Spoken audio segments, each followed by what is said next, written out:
Nick was from Ontario, Canada. Spent a lot of time in Toronto when he was in his younger years trying to be a musician. And then he came to New York to try to be an actor on Broadway. And he got a role in Toxic Avenger, and then that led to Rock of Ages, and then Bullets Over Broadway, Tony Award nomination, of course, with Bullets Over Broadway, which led into Waitress, and then A Bronx Tale. And then after A Bronx Tale closed, you know, he just was like, I want to do my own show. I want to do a one-man show and have some of my original music in it, but also kind of tell the story of, you know, who I am, my life, and what brought me here. Hi, my name's Michael Moritz. I'm the producer of Nick Cordero's album, Live Your Life. So I'm a music director and producer of a lot of cabaret shows for Broadway and television performers who want to do their own solo show.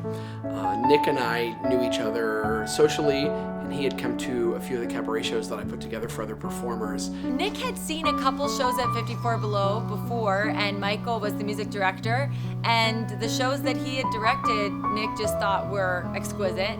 And so he reached out to Michael and was like, hey dude, will you help me with mine? We instantly clicked, and before you knew it, we were putting together a cabaret show together for him to ultimately tour and, use to support his growing family.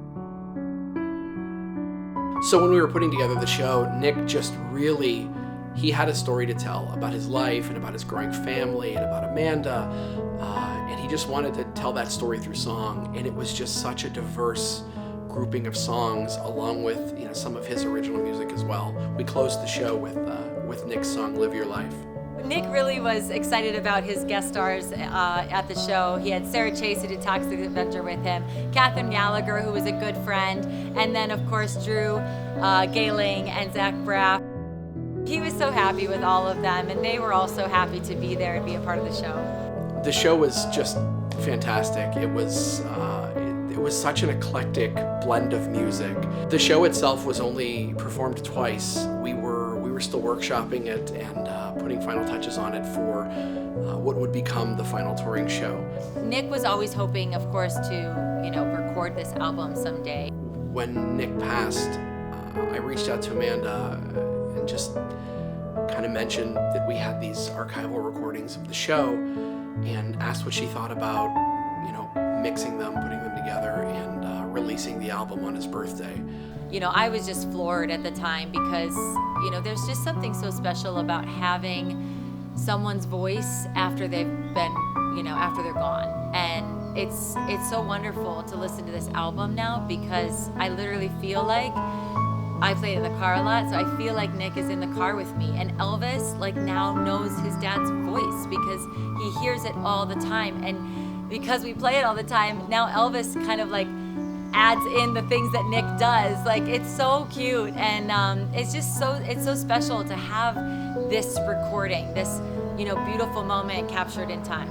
Putting this album together posthumously was such a unique process and such a great responsibility.